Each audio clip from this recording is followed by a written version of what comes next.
예수님 주변에는 항상 사람들이 많았습니다. 오늘 본문에도 그런 표현이 있는데요. 항상 예수님 주변에 많은 무리들이 몰려듭니다. 공생애 내내 거의 예수님은 늘 사람들 사이에 계셨는데 거의 유일하게 예수님 주변에 사람이 없었던 때가 있습니다. 그때가 바로 예수님의 사역의 정점이신 십자가 그 자리. 그때에는 사람들이 예수님을 다 버리고 심지어는 제자들마저도 예수님을 버리고 예수님 혼자 남게 되십니다. 그걸 보면 많은 사람들은 예수님을 찾아왔지만 정작 그분이 이루고자 하시는 바에는 큰 관심이 없었어요. 그분을 통해서 내가 이루고 싶은 바가 있어서 예수님을 찾아왔던 것입니다. 병을 낫기 원해서 예수님을 찾아오고 미래가 불확실한데 좀 시원하게 뭔가 말을 듣고 싶어서 예수님을 찾아오고 여러 가지 그러나 다 자기의 어떤 채워짐을 위해서 예수님을 찾아오는 많은 사람들. 복음서는 그들을 무리라고 표현합니다. 무리. 예수님을 따라다니지만 예수님이 가시고자 하는 방향에는 관심이 없고 저분을 통해 나를 채우고 싶은 사람들 무리. 그런데 오늘 그 무리가 오늘 본문에 주인공이라고 할 수 있는 이 중풍병 환자와 그 환자를 데리고 온 네 사람을 예수님께로부터 방해하고 막고 있거든요. 오늘 본문의 4절을 보시면 마가복음이 이렇게 표현하고 있습니다.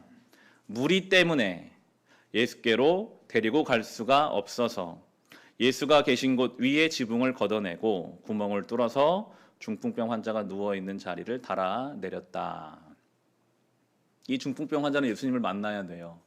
그런데 무리 때문에 예수님께 가야 할 길이 막히고 있습니다. 그럴 때가 있거든요. 주님을 만나러 가고 싶은데 주님과 나 사이를 막는 무리, 사람들이 주님께 나아가는 길을 방해할 때가 있습니다. 앞서 설명드린 것처럼 무리의 특징은 주님 가시는 길에 큰 관심을 두지 않고 주님을 통해 나를 채우고 싶은 사람들이기 때문에 교회에 나와도 나를 강조해요. 교회에서 나를 좀 인정해주면 좋겠고 내가 좀 드러나면 좋겠고 나는 드러나지 않는데 나보다 더 드러나는 사람이 있으면 배가 아프고 꼴 보기 싫어서 그 사람에 대한 이야기를 하게 되고 교회 안에 이러한 무리적인 모습으로 생기는 문제들을 우리는 사실은 많이 경험하고 있고 예수님께 실망해서 교회를 떠나는 사람은 아마 없을 것입니다. 그런데 그 무리에 실망해서 교회를 떠나는 사람들은 참 많이 있죠. 그런데 사람을 보면 사실은 다 실망스럽습니다. 누가 자유로울 수 있을까요? 나는 무리가 아닙니다. 나는 정말 오직 주님만을 위해 삽니다. 라고 말한다면 그 말은 거짓말입니다. 우리 중에 누구도 정말 이 무리로부터 자유로운 사람은 한 명도 없습니다. 그래서 예수님이 오신 거거든요.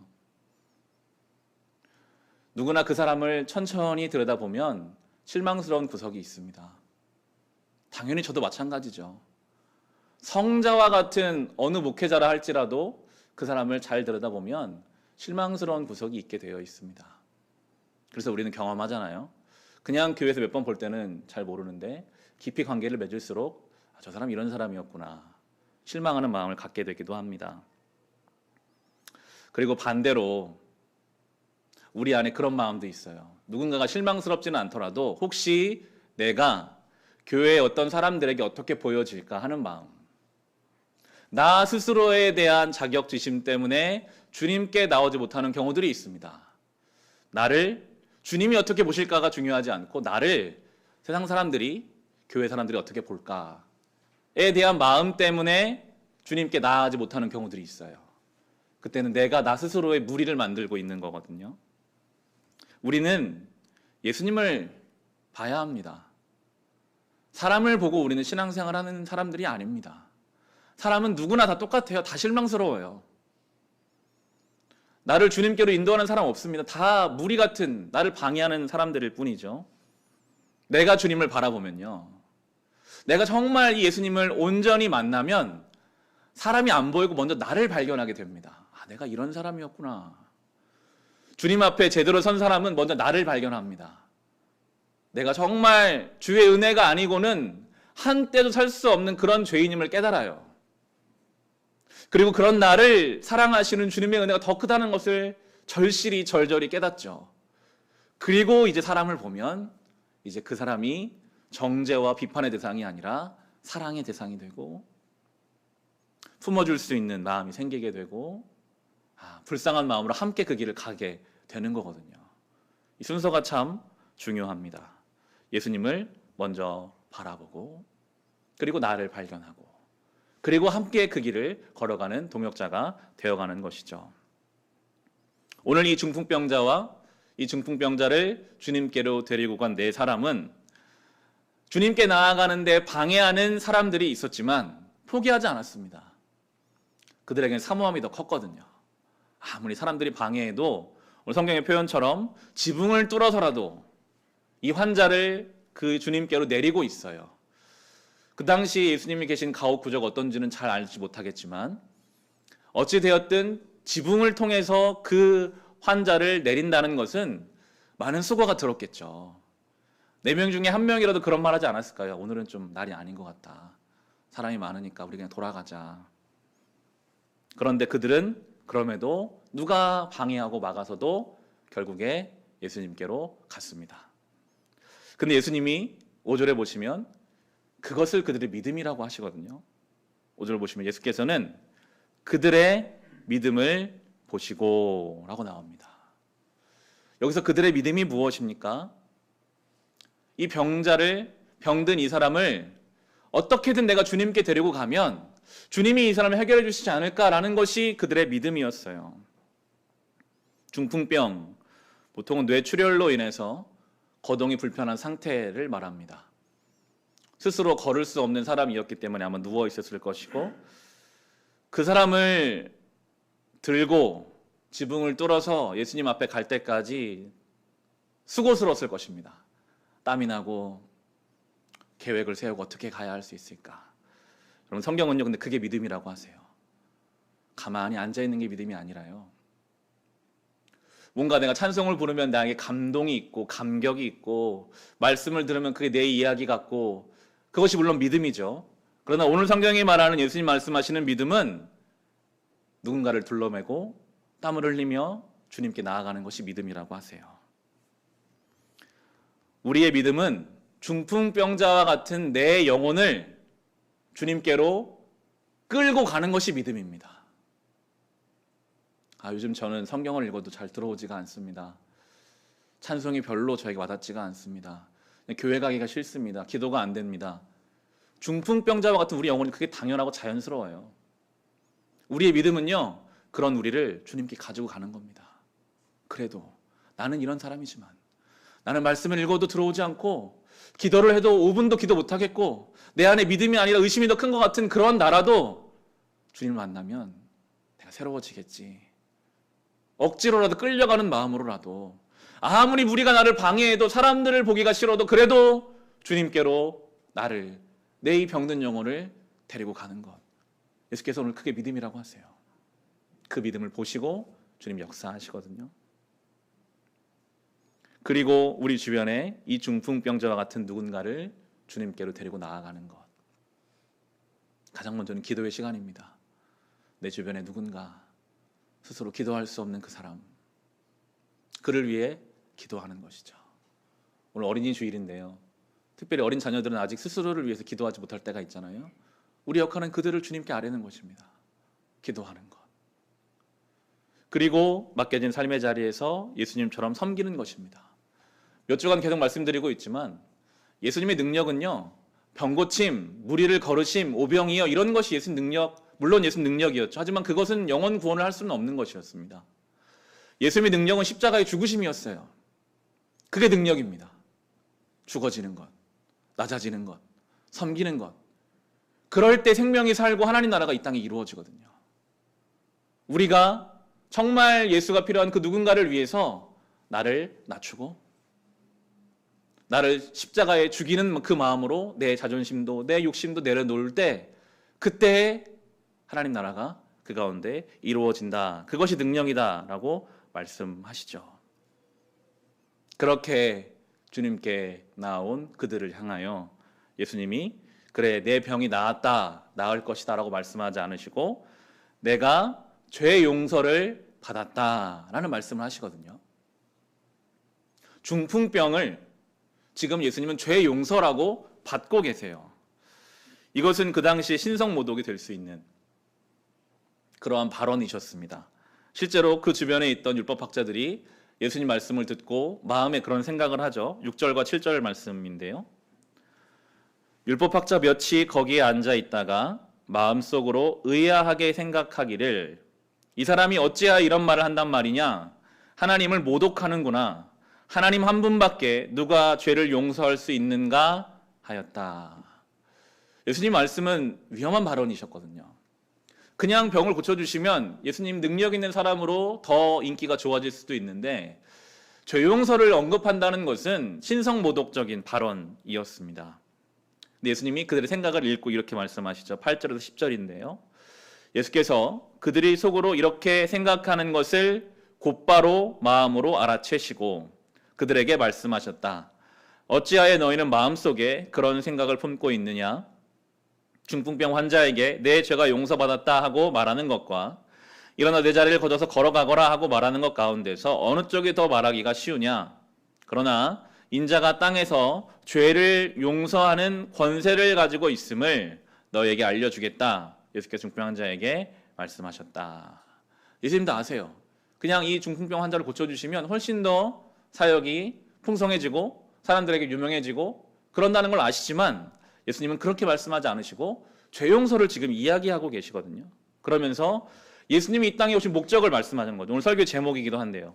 죄를 용서하는 권세, 그게 십자가거든요. 예수께서 오신 것은 이 죄를 용서하는 권세와 십자가를 위해 오셨음을 다시 한번 말씀하고 계십니다. 지난주 나병 환자를 고쳐주시고 예수님이 함구령을 내리시잖아요. 가서 말하지 마라. 그냥 제사장에 보이고 공동체로 돌아가라. 예수님이 그냥 병 고치는 사람으로 유명해지기를 원치 않으셨어요. 예수님이 이 땅에 오신 이유는 병 고침이 아니라 죄 용서를 위해 오셨음을 다시 한번 말씀하고 계시는데요. 이제 오늘 설교의 가장 중요한 부분입니다. 그럼 죄는 무엇입니까? 죄 용서를 위해 오셨다고 하시는데 죄가, 성경이 말하는 죄가 무엇입니까? 우리는 세상 속에서 죄라는 단어를 이미 알고 있기 때문에 이게 혼용될 때가 있어요. 세상이 말하는 죄는 법을 어기는 것이 죄입니다. 절도, 폭행, 어떠한 법을 벗어난 행동을 하면 그게 죄예요. 세상은 그걸 죄라고 말하지만 성경은 그렇게 말하지 않습니다. 죄는 성경적으로 행동이 아닙니다. 죄는 상태인데요. 하나님과 단절되어 있는 상태가 죄입니다.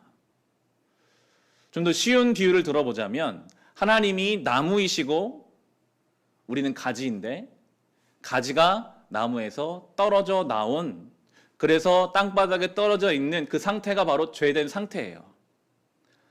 가지가 잠시 떨어져 나오면 잠깐은 살아있는 것과 별반 다를 바가 없을 수 있죠.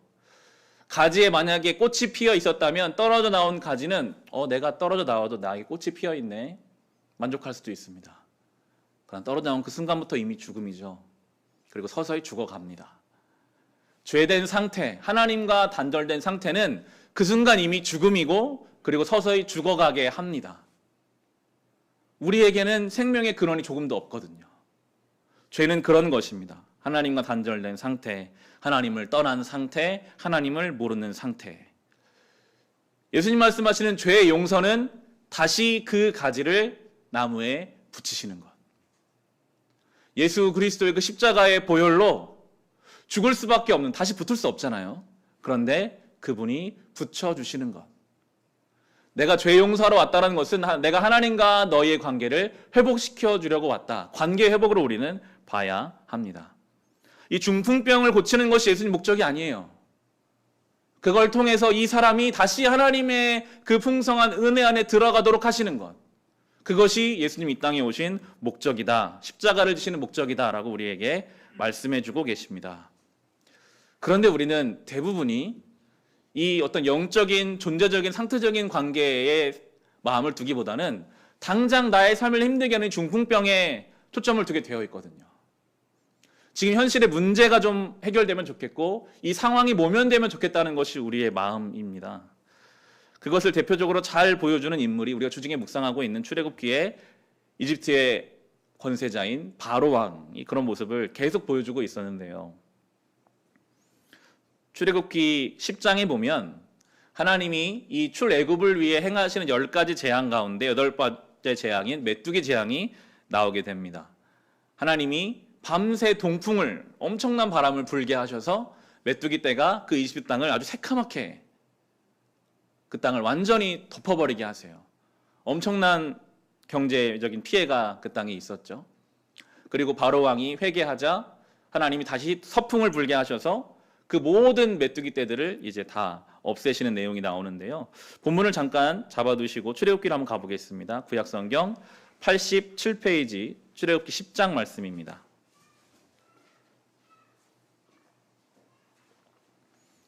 출애굽기 10장 13절에서 20절인데요. 하나님이 이 메뚜기 재앙을 행하시는 이유는 중풍병과 똑같습니다. 그 재앙을 통해서 하나님께로 돌아오게 하기를 원하시는데 바로 왕은 그냥 그 문제만 해결되기를 원하고 있어요. 그런 마음을 가지고 본문을 보시면요.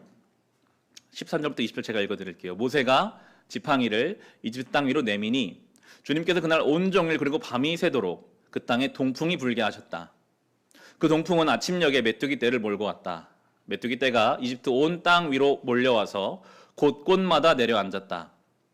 그렇게 많은 메뚜기 떼는 전에도 본 적이 없고 앞으로도 결코 볼 수 없을 만한 것이었다. 그것들이 땅의 표면을 다 덮어서 땅이 새카맣게 되었다.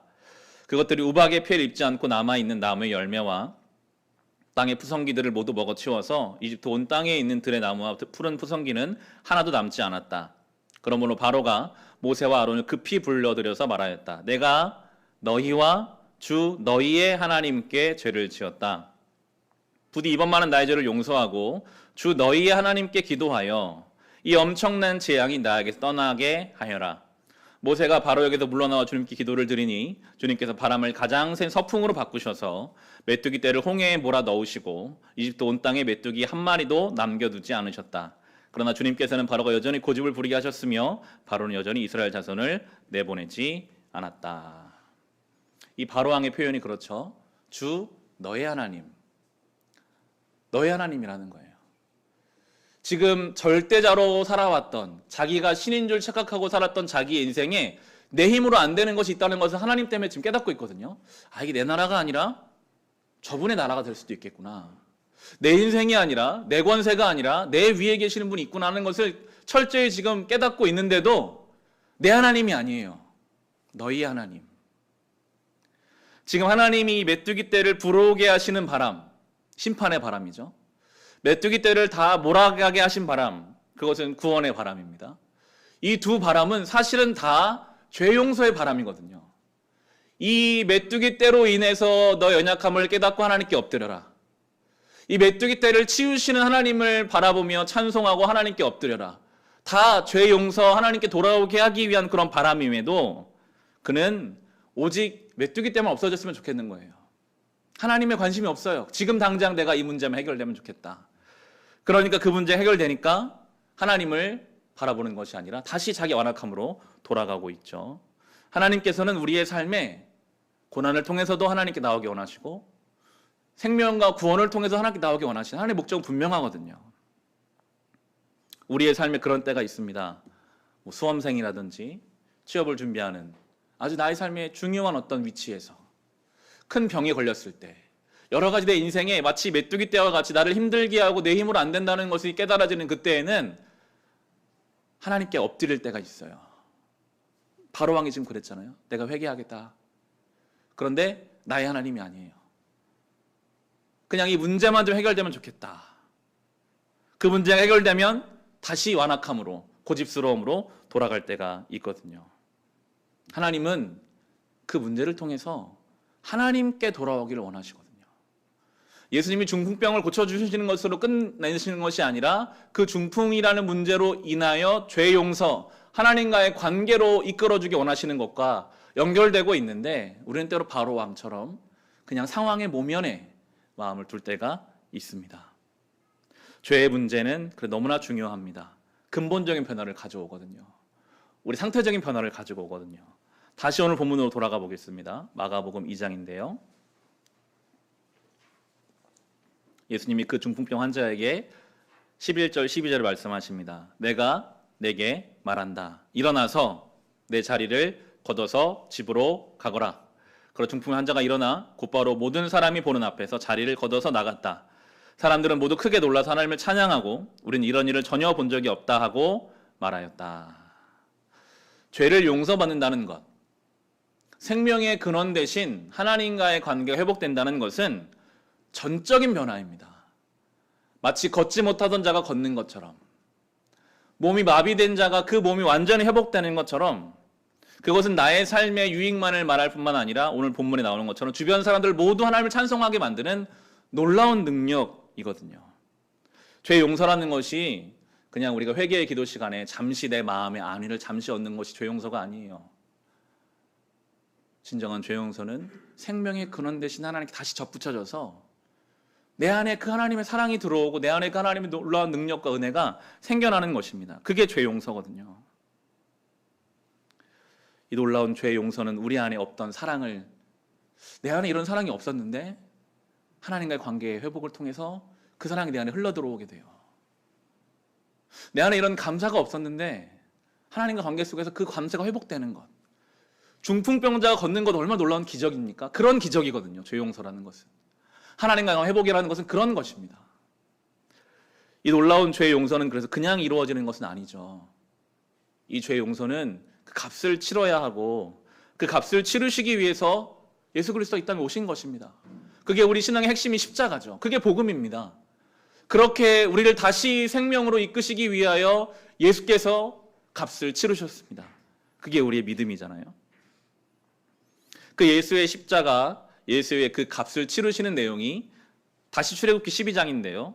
그게 6월절로 우리에게 잘 설명되고 있습니다. 구약성경 88페이지에 우리 출애굽기 12장을 한번 가보겠습니다. 죄 용서를 그냥 값없이 이루시는 것이 아니에요. 그 죄 용서를 이루시기 위해 예수께서 행하신 십자가의 사역이 이 6월절로 잘 설명되고 있는데요. 6월절은 종살이하던 이집트에 종살이하던 하나님 백성들이 이제 그 6월절 그 밤에 하나님의 구원 역사로 인해 이제는 종살이를 청산하고 하나님 백성으로 살아가게 되는 것, 그 시작점이 이 6월절 내용인데요. 흠없는 어린 양을 잡아서 집 문에 그 피를 바르라 라고 말씀하시죠. 12장의 5절에 7절 보시면요. 너희가 마련할 짐승은 흠이 없는 1년 된 수컷으로 하되 양이나 염소 가운데서 골라라. 너희는 이것을 이달 열 나흘 날까지 두었다가 해질 무렵에 모든 이스라엘 회중이 모여서 잡도록 하여라. 그리고 그 피는 받아다가 잡은 양을 먹을 집에 좌우 문설주와 상인방에 발라야 한다. 그렇게 그 흠없는 어린 양의 피를 바른 집은 그 땅에 이제 덮어질 사망의 권세로부터 하나님께서 6월 넘어가게 하시겠다라고 하시죠. 13절입니다. 문틀에 피를 발랐으면 그것은 너희가 살고 있는 집의 표적이니 내가 이집트 땅을 칠 때에 문설주의 피를 바른 집은 그 피를 보고 내가 너희를 치지 않고 넘어갈 터이니 너희는 재앙을 피하여 살아남을 것이다. 그 피를 보고, 여러분 사실 이집트에 같이 살고 있었으니까 이집트 사람이나 이스라엘 사람이나 그들의 행동 양식은 비슷했을 것입니다. 이집트는 다신교였기 때문에 이스라엘 사람 중에서는 하나님만 믿는 게 아니라 여러 가지 그런 다신교의 마음이 빼앗긴 사람들이 있었을 거예요. 그러니까 똑같은 거죠. 하나님 앞에 똑같은 죄인이에요. 그들의 어떠함 때문에 그들이 구원받은 게 아니라 그 어린 양의 피 때문에 내가 너희를 구원하겠다. 은혜로 구원해 주겠다라고 말씀하시죠. 이 6월절의 특징, 이 6월절 식사의 특징은 11절인데요. 너희가 그것을 먹을 때는 이렇게 하여라. 허리에 띠를 띠고 발에 신을 신고 손에 지팡이를 들고 서둘러서 먹어라. 6월절은 주 앞에서 이렇게 지켜야 한다. 이게 어제 본문이었는데 이게 6월절 식사의 중요한 특징입니다. 이제 이 어린 양을 먹고 그 식사를 마치면 당장 떠나야 돼요. 이 노예 생활, 이 노예의 모든 근성들을 이 땅에 내려놓고 이제는 하나님 부르시는 가나안을 향해 떠나야 하는 그러한 새로운 삶의 시작이 되는 것이 2월절 식사였거든요. 예수 그리스도를 통한 죄의 용서는 우리의 삶의 새로운 출발점이 됩니다. 여러분, 노예들이 어딜 갑니까? 자기 집 밖을, 동네 밖을 떠나본 적이 없는 사람들이거든요. 근데 이제 한 번도 가보지 않은 길을 하나님의 구름 기둥, 불 기둥을 따라가요. 한 번도 살아본 적 없어요. 늘 주인들이 시키는 것대로 살던 사람들이 이제 하나님 말씀을 따라 살아요. 가보지 않은 길을 해보지 않은 방식으로 살아가는 첫 시작점이 6월절인데, 예수의 그 십자가를 경험하지 않은 인생은 욕심, 경쟁, 염려 이런 것들을 노예로 삽니다. 그렇게밖에 살 수가 없거든요. 그런데 이 예수의 6월절을 경험하고 나면, 그 피를 경험하고 나면, 죄 용서를 경험하고 나면, 하나님께 다 접붙임되고 나면 여태껏 한 번도 경험해보지 않은 삶의 방식으로 살게 하세요. 감사로, 사랑으로, 평안으로, 하나님 말씀으로. 가본 적이 없어 두렵지만 그 길을 우리와 함께 가시겠다 하시거든요. 그 길을 가다 보면 물론 홍해도 만나고 광야 생활도 해야 합니다. 그렇지만 거기엔 주님이 함께 하십니다. 우리가 해보지 않은, 가보지 않은 길이지만 주님과 함께 가는, 이전과는 완전히 다른 새로운 생명을 우리에게 허락해 주시는 것, 그것이 바로 성도의 신앙생활입니다. 그것이 성화의 시작이요, 회복의 시작이요, 새로운 생명의 시작인 것입니다. 마치 땅에 다시 심은 씨앗에서 싹이 자라듯이 우리에게는 신앙의 열매들이 자라나게 되는 것이죠. 6월절 그 밤은 그때까지 그들을 짓누르고 있던 모든 그들 잘못된 권세들을 이제 청산하고 내려놓고 떠나는 일이었습니다.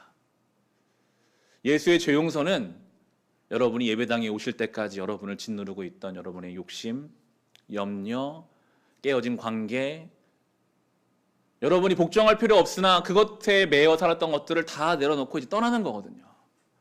완전히 다른 방향, 하나님 나라의 그 방향으로, 완전히 다른 방식, 사랑과 용서와 은혜로 그렇게 살아가라고 오늘 우리를 부르고 계십니다. 이게 주님이 행하신 일이에요. 이 죄 용서의 권세입니다. 말씀을 이제 마칩니다. 5월은 가정의 달인데요. 가정의 달 우리가 뭘 할 수 있을까요? 오늘 교회에서 어린이들을 위해 선물을 준비했어요. 어린이날이면 아이들에게 좋은 선물 사주고, 어버이날이면 부모님께 맛있는 식사 대접하고 용돈을 드리면, 그러면 우리 가정이 좋아질까요? 물론 그것이 우리의 가정에 좋은 분위기를 만들 수 있습니다. 그런데 정말 우리의 가정을 죄로 인해서 마치 나뭇가지에서 떨어져 나와서 말라가는 것처럼, 하나님이 없는 가정은요 말라가게 되어 있거든요. 사람으로서는 안 돼요.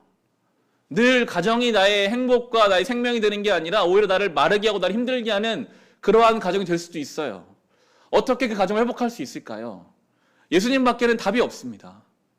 예수 그리스도께서 우리 가정의 주인 되심으로 생명의 근원 되시는 하나님과 연결시켜 주셔야만, 그래야만 우리의 가정이 앞에 걸어놓은 것처럼 거룩한 교회고 아름다운 성전으로 세워져 가게 되는 거거든요. 다른 사람 탓할 필요가 없습니다. 먼저 나 먼저입니다.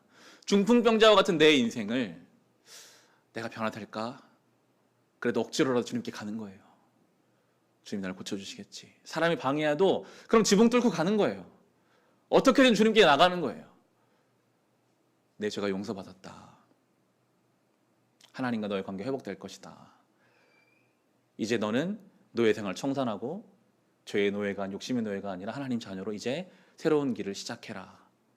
그러면 내 가정이 새롭게 보일 것이고, 나를 통해 하나님의 은혜와 생명이 우리 가정에 흘러감으로 우리 가정은 거룩한 성전으로 세워져 가게 될 것입니다. 이 예수 그리스도의 은혜로, 새로운 은혜로 우리의 가정이 성전되고 아름다운 교회가 되는 그런 5월 한 달 될 수 있기를 주님의 이름으로 축원합니다. 주신 말씀으로 우리 개인의 기도 제목으로 함께 기도하실 때